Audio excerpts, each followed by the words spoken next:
Hello friends, welcome to my channel read blogs. আজকে আমি তোমাদের সাথে শেয়ার করবো আমার প্রিয় কিছু কাজ। সো দেখতে পাচ্ছ তোমরা, এই যে এখানে গাছগুলো আছে, এগুলো আমার খুবই প্রিয়। এগুলো হলো ছোট ছোট গাছ। এই ফুলটা আমার খুব ভালো লাগে। এটা হলো অ্যালোভেরা গাছ। এটা হলো ছোট ছোট ছোট অ্যালোভেরা গাছ। অ্যালোভেরা খুবই কাজে লাগে।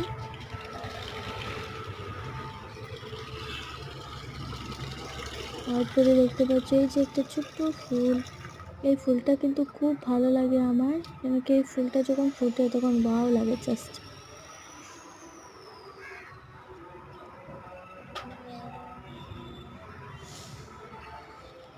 গেন্দা ফুল দেখতে পাচ্ছ। তো যারা যারা ফুল ভালোবেসে থাকো তারা প্লিজ আমার পেজটাকে সাবস্ক্রাইব করে দেবে। এই এদিকে না, এদিকে না।